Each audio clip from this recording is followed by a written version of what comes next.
महानगर पालिका के चुनाव की सुगबुगाहट जहां तेज हो चली है, वहीं पक्ष प्रवेश का दौर भी जारी है। भारतीय जनता पार्टी ने बहुजन विकास अघाड़ी के केले को ढहाने के लिए एक बार फिर से अपने कदम और तेज कर दिए हैं। भारतीय जनता पार्टी ने आज बहुजन विकास अघाड़ी के पूर्व 5 प्रमुख चेहरों को, नगर सेवक नगर सेविकाओं को अपनी पार्टी में पक्ष प्रवेश प्रदेश कार्यालय में रविंद्र चौहान की उपस्थिति में करवाया। राजन नाईक ने यह सेंध तब लगाई जब महानगर पालिका की आगामी डेट कभी भी आ सकती है, कभी भी डिक्लेयर हो सकता है कि चुनाव का मैदान तैयार होना शुरू हो चुका है। उस समय ये सेंध लगाई है प्रमुख चुनाव के बिल्कुल मध्यस्थ में। इस बीच में जिस प्रकार से 5 लोग गए, उनमें से प्रमुख चेहरे इस प्रकार से हैं। राजेश डगे नालासोपारा वेस्ट से, सुषमा दिवेकर, राजेश डगे के साथ उनकी पत्नी भी गई है। राजेश राउत बोलिंज विरार वेस्ट के, वही कल्पक पाटिल पूर्व सभापति, वो भी चले गए।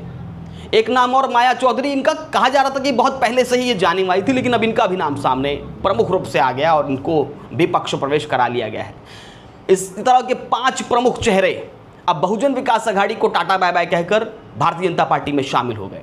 अब जरा स्ट्रैटेजी की बात कर लेते हैं, तो कहीं ना कहीं पक्ष प्रवेश के दौर से कार्यकर्ताओं का मोरल डाउन होता है और उनमें चर्चाएं होती हैं। या तो कार्यकर्ताओं का मनोबल अपने नेता के प्रति बढ़ेगा या तो घटेगा, और इस घटने वाली जो प्रक्रिया है उसे इस दिनों ज़्यादा देखा जा रहा है। बहुजन विकास अघाड़ी से लगातार आउटगोइंग की जो खबरें हैं वो कहीं ना कहीं बहुजन विकास अघाड़ी के कार्यकर्ताओं का मनोबल तोड़ती हुई नजर आ रही है। इन संपूर्ण माहौल पर भारतीय जनता पार्टी जहां लोकसभा विधानसभा चुनाव की जीत के बाद पक्ष प्रवेश के दौर को आगे बढ़ाते हुए अपने मनोबल को बढ़ा रही है। इस संपूर्ण माहौल के बीच में पक्ष प्रवेश जारी है। अब देखना ये होगा कि जो इनकमिंग नए चेहरे हैं, पुराने चेहरे जो भारतीय जनता पार्टी में उम्मीद लगाए बैठे थे, उनका क्या होगा।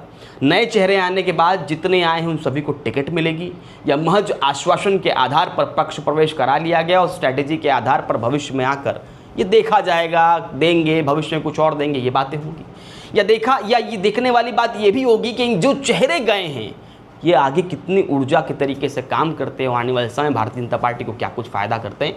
फिलहाल आउटगोइंग इनकमिंग का सिलसिला जारी है। भारतीय जनता पार्टी ने प्रमुख 5 लोगों को पक्ष प्रवेश कराकर ये साबित कर दिया कि अभी शतरंज की चाल में, राजनीतिक की चाल में वो बहुत तेज आगे बढ़ रहे हैं। अब इस पक्ष प्रवेश के दौर के बाद में अब देखना ये होगा कि इस पक्ष प्रवेश के बाद आगामी समय पे बहुजन विकास अघाड़ी किस प्रकार से कदम उठाती है। इन दोनों ही पार्टियों के घमासान के बीच में जनता जब देखकर क्या कुछ निर्णय लेती है, सब कुछ देखने वाली बात होगी। आज के लिए इतना ही, धन्यवाद।